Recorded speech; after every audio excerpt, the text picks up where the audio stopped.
보육원이나 위탁가정에서 생활을 하다가 만 18살이 넘으면 홀로 서기를 해야 합니다. 광주에서 보육원에서 자라 자립을 앞두고 있던 청년 2명이 일주일 새 잇따라 극단적인 선택을 했습니다. 국가가 전적인 책임을 지고 자립준비 청년들이 사회에 적응할 수 있도록 부모의 심정으로 챙겨달라고 당부했습니다. 잇따른 청년들의 죽음에 대통령은 자립준비 청년을 챙기겠다 나섰습니다.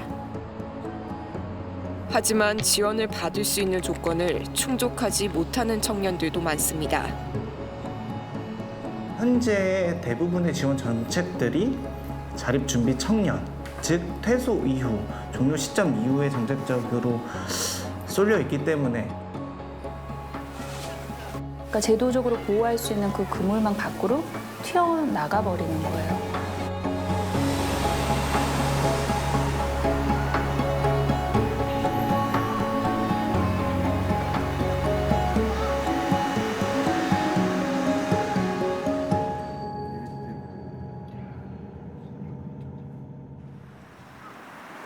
지난 8월 21일 광주의 한 대학교에서 남학생이 숨진 채 발견됐습니다. 개강 며칠 전에 일어났어요. 여기 이렇게 강사주는 분이 저희 학교 이용해서 이제 문을 열어서 몇 닫다 하시다가 발견하신 거예요. 만 18세 신입생이었습니다. 학적부를 보면은 결석이나 지각이 한 번도 없었어요. 학과 일에 굉장히 적극적으로 임했던 기억이 나고요.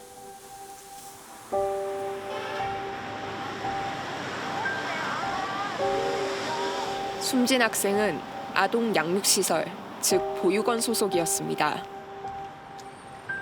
만 18세가 되면서 보육원을 떠나야 했지만 지난해 11월 법 개정으로 보호기간이 연장되면서 보육원에 남은 겁니다. 혼자 대학 생활을 안 해봤기 때문에 자립 능력이 좀 부족하다고 이제 판단도 되고 해서 본인이 연장을 하겠다라고 희망을 해서 그렇게 해서 이제 연장이 됐죠. 그러다 지난 5월쯤 미리 자립 생활을 경험할 겸 기숙사 생활을 시작했다고 합니다. 일단 네가 너무 희망하니까 그렇게 한번 기숙사 생활을 해보자. 여기에 적을 두고 가면은 우리가 너를 뒷바라지를 계속 해줄 수 있다.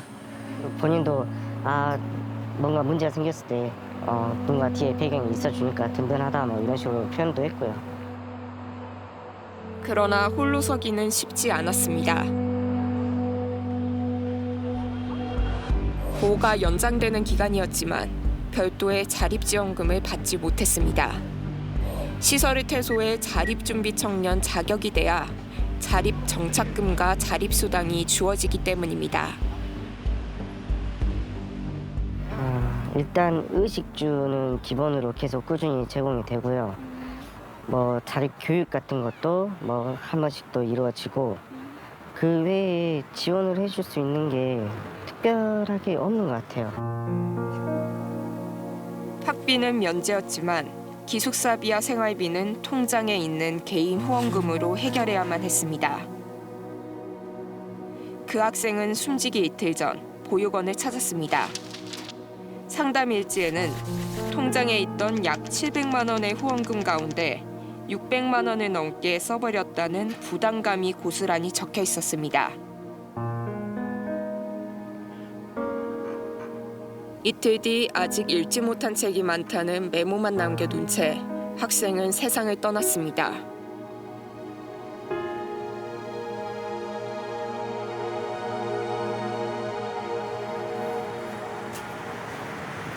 장애가 있는 아버지와 살던 19살 여대생도 비슷한 시기 세상을 떠났습니다.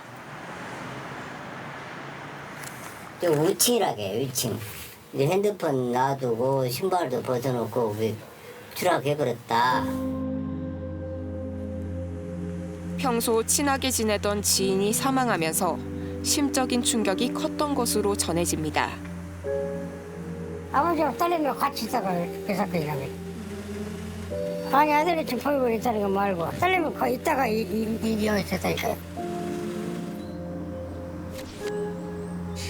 8살 때 보육원에 입소한 뒤 시설에 잘 적응하지 못해 일탈 행동과 우울증이 심해졌고 결국 통합살해 회의를 거쳐 전북 고창에 있는 보호치료시설로 보내졌습니다.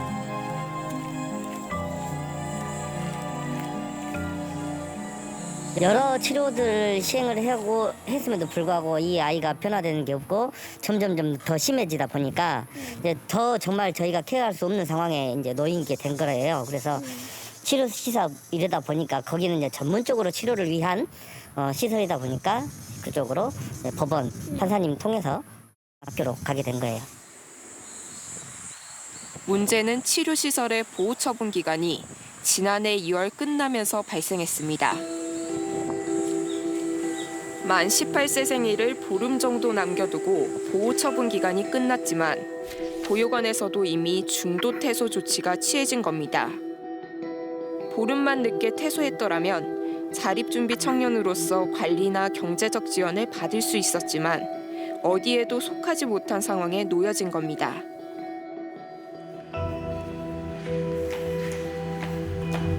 이 여대생이 정부 지원에 사각지대에 빠지는 걸 막을 수는 없었을까?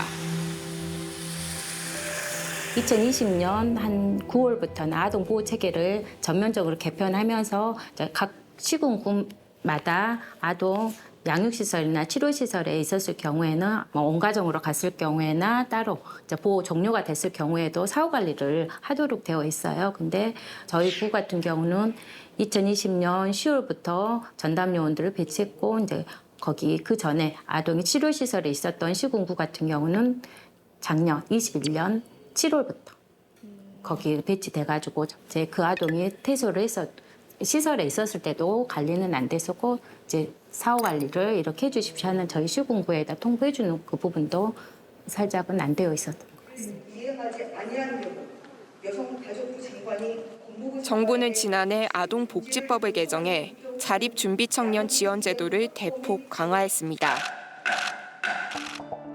먼저 보호조치 기간을 최대 24세로 연장했습니다. 자립수당 지급 기간도 3년에서 5년으로 늘렸습니다. 그러나 한 해 800명 가까이 나오는 만 18세 전 중도 퇴소자에 대한 지원 조항은 없습니다.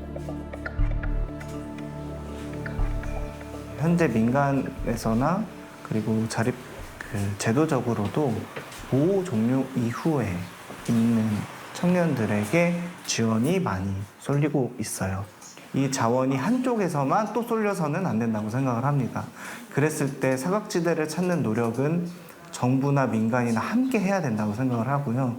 보호 종료 아동은 아동복지법에 근거해서 지원 정책들이 있잖아요. 그건 자립준비 청년을 대상으로 하죠. 근데 지금 중간보호 종료 아동은 대상에 포함되어 있지 않아요. 그래서 모든 그 지원에는 사각지대에 놓여 있다. 연령만 연장했을 뿐 보호 연장 기간에 필요한 맞춤형 지원도 아직 마련하지 못했습니다. 연령만 연장을 해놓은 것 같다는 생각을 해요. 18세에서 24세까지 연장을 해놓았지만 연장을 선택한 이유는 분명히 있을 것이고요. 그러면 그 선택을 했다면 거기에 맞는 사실 단계별이나 맞춤형 지원이 있어야 되는 건데 현재 저도 자문회의를 통해 들었을 때는 그런 것들이 존재하지 않아요. 청년들의 홀로서기를 지켜보고 도와주는 자립지원 전담 인력이 아직 턱없이 부족하다는 지적도 나옵니다. 사후관리가 필요한 자립준비 청년은 12,000여 명에 달하지만 자립지원 전담 인력은 전국에 9명뿐입니다. 인원이 너무 적다 보니까 이분들이 아이들을 케어할 때 이렇게 속속들이 다 하실 수가 없는 거예요. 그러니까 예를 들어서 집을 보러 갈 때 아이들이 도움을 청하면 같이 부동산도 같이 갈 수 있고 집도 같이 보러 갈 수 있고 그런 존재들 그런 역할들을 해주셔야 되는데 그런 역할들을 하실 수가 없는 그런 환경인 거죠. 인원이 너무 적기 때문에.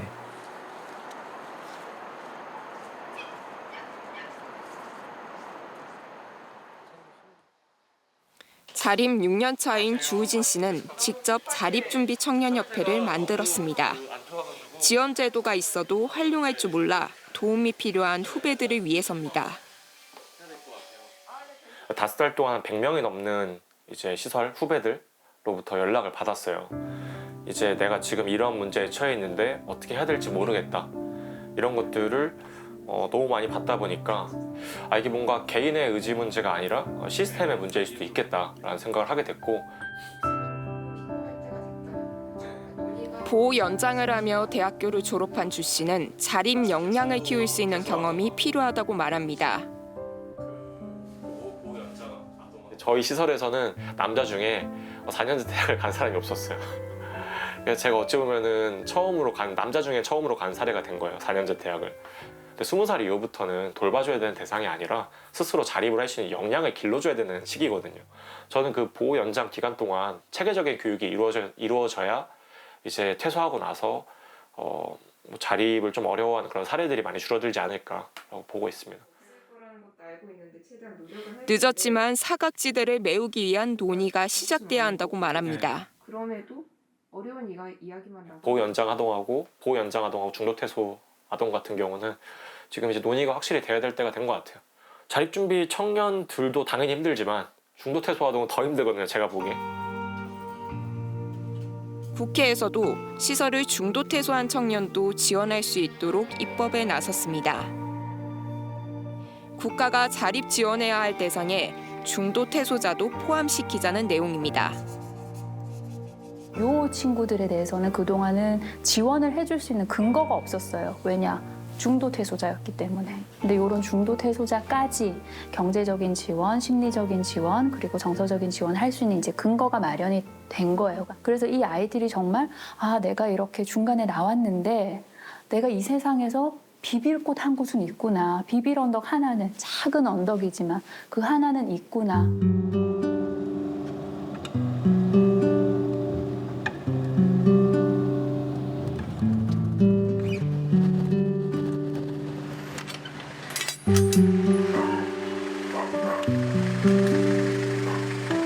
그렇다면 시설에 나와 홀로 선 청년들은 어땠을까? 여기요. 네, 택배기사요. 왜 여기 준성유통 앞에 왔는데. 택배기사 이현식 씨는 4년 전 보육원에서 중도 퇴소했습니다.